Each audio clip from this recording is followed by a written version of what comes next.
everybody. As you already said, young Yicheng could not come here, so SOHO China did a movie, which is actually quite nice. So we first play that, and then I will talk about the architectural part.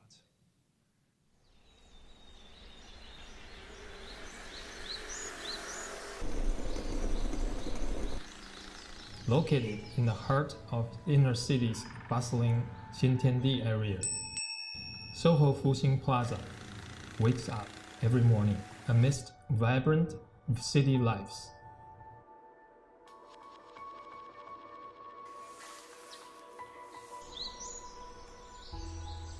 Behind me is SOHO Fuxing Plaza.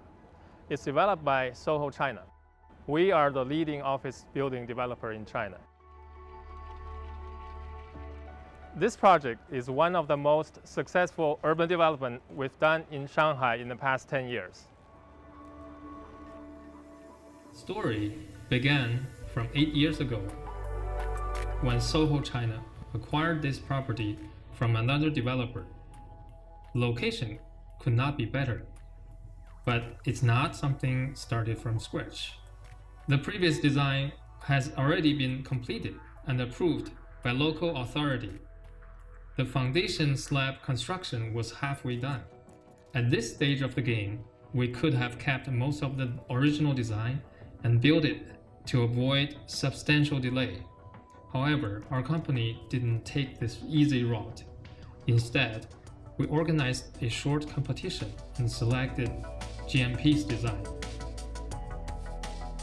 These concession buildings, they are from the 19th century, around 1860 or something, and they are a mix of Western and Chinese architecture. Remember I first came to talk to you, and right. then you and I walked in this Nongtang area. Then we were talking and walking and thinking about how it should be like in this new modern language, and yet still, captures the old spirit.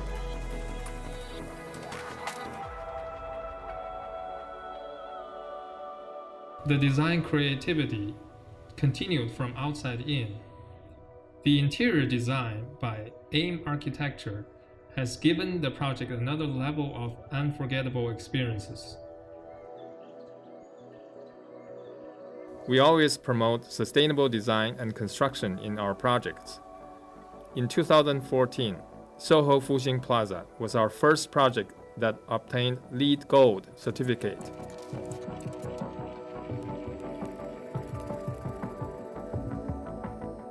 A large-scale mixed-use property tends to evolve and transform along the course of its operation. SOHO Fuxing Plaza sets a good example. In 2015, we launched a new brand of co-working space called SOHO 3Q, right here in the podium of this shopping mall. Taking advantage of the lofty retail space, we were able to turn it into a warm, bright, fun workplace, became a magnet for young entrepreneurs and small businesses. Today, SOHO Fuxing Plaza is a fabulous urban habitat where people come to work, eat, enjoy events and social encounters. As a result, the business here is doing better and better.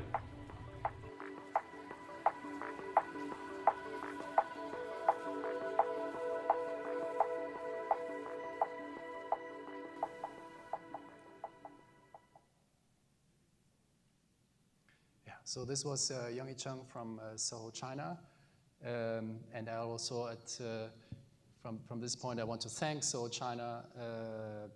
SOHO China in China, where we work since nearly 20 years now, is a very important developer.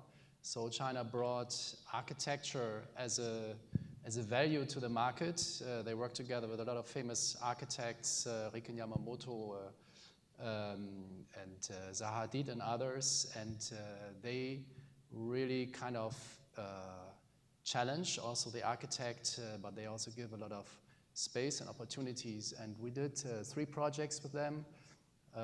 Some of you might know the SOHO Bund, which we introduced here 2 years ago. And also this project here is very much let's say, generated by the context of the place where it is built. Like SOHO Bund, SOHO Fuxing is located in Shanghai, and everybody who knows Shanghai, especially the French Concession, is I think one of the most exciting and beautiful districts in the world, city districts, and building there is also a huge responsibility. So we really try to develop something that continues in a way the scale, the space, the pattern of life in this district, but at the same time also, of course, we want to generate something that is, or design something that is contemporary. So that's always the big, let's say, the 2 points, the relation to tradition and context, at the same time doing something new. So what you see here are typical pictures, partly from Xintiandi, which is a commercial project nearby. You have a lot of projects that just continue with the historic language, what is also fine. There is, as you can see, the scale is very determined by small alleyways, by bridges, underpasses, balconies, and we try to catch this kind of space feeling and transform it into a modern architecture. This is the Google picture from the area. As you can see around the plot, which is framed here in white, you have these so-called lilong structures, which are typical for Shanghai. These are these long row houses, alleyways, which are really quite nice. I know several people who live there, and it's really a very nice neighborhood feeling, and we wanted to continue that. So we developed our design in a way that we took up this typical space idea of these longish alleyways and transformed this into this hybrid, a functional hybrid. Actually, it's like a village block. It's a full village block that we developed with these kind of longish structures. Very important to us was the physical transparency of the project. As Yang Yicheng told you, there has been a previous planning which was kind of a massive shopping mall that had to be entered through 2 or 3 entrances. And what we then redid, or we totally from scratch developed the above ground project in a way that we introduced entrances and alleyways from all sides. The red marked colors down there are the footprint. So you can see there is these passages throughout the whole block to keep the pedestrian connections alive through the whole quarter. This is the master planning. As I said, this whole block is actually like a small town, a small village. You have a church already existing. We had a kindergarten school, and there's a small community hospital. So we then added a workplace and retail place, and also place for recreation. The red marks are showing the 0 level, the ground level, where you can see that you can access the center of the plot from all sides. And opposite to the very original planning years ago, the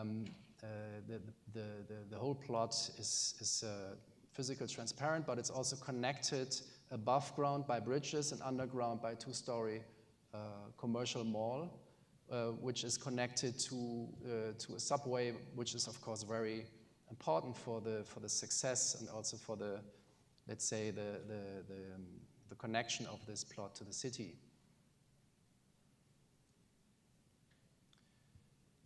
And in our design, we carefully integrated typical features or elements of the architecture of the district, like the terraces, these bridge-style connections, the small alleyways, the small plazas with trees.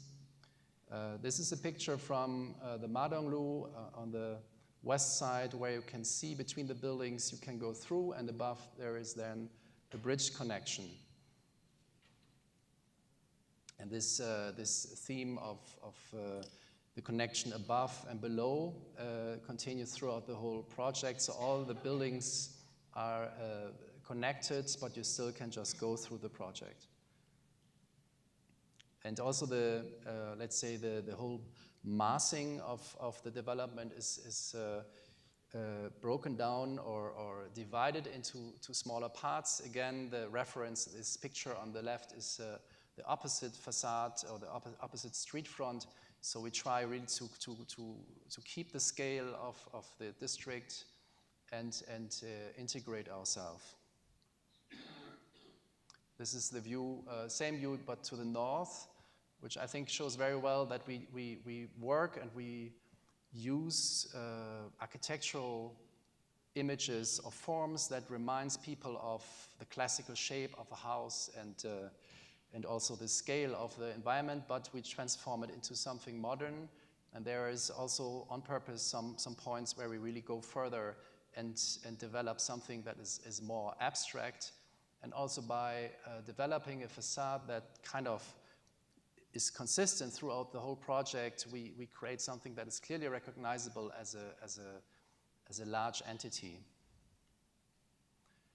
This is the facade of the low-rise buildings, which mostly take up commercial functions. In the later stage, there has been more and more, as Yicheng said, shared office spaces. And we developed a screen of these vertical stone louvers to kind of control the visual impact of the commercial inside. So that is the main reason of this stone screen, and the stone type, which is a South Chinese granite, also refers to the typical Shanghai colors, especially at the Bund, what you see on the south, but also all the many modern projects or newer projects in Shanghai continue this color range, this sand-colored facades, which I think is quite nice for the development of the city and the continuity. This is a view from the south street into the project. There you have the backbone, alley going through the whole project, ending up in a central plaza. You can see left and right the commercial buildings. And then you arrive at the central plaza that has a sunken or an opening down to the basement with all the commercial functions. So that's the central plaza with this a little bit surprising roundish entrance or exit for the commercial underground, which derives from the turning of the geometry towards the entrance. Additionally to that, many of these buildings also have connections to the underground. They have, again, their own atria and connections to B1 and B2. This is a view up, the view to the opposite direction, where you can see when you come from the commercial basements that is the view to the central plaza. And below there we have then designed by the interior designer AIM. You have this commercial world with a lot of features like this staircase, also generating double high spaces to make this underground environment more generous. This is one of the entrances to the main tower. The tower of the project is not super high, it's a little bit more than 100 meters, but it is a good link to Shanghai, because Shanghai actually has a very nice balance between the low-rise structures like 3 or 4 story buildings, and then you have these high-rise buildings in a certain distance located in between. And I think this works quite well. So you have the human scale on the street. At the same time, you always have the view to several high-rise buildings that connects you to the overall city location and scale. This is the lobby for the office tower, which also is connected to the underground. And this is then the elevator lobby, which is quite popular for the media world. So there's a lot of advertisements and shootings there for advertisement movies. This is a view to these, we call it the glass boxes. They interrupt these longish bar-shaped buildings to open up and to create a kind of rhythm, also to provide terraces on top, so you have a multi-layered experience of the place. I'll show you some pictures now which are more recent. The pictures until now were just taken at the beginning, but now the place really filled up and is alive, and it's very nice also for, of course, for the architects to come there and see that it really works, that you really create a small piece of city there. This is then this central alleyway.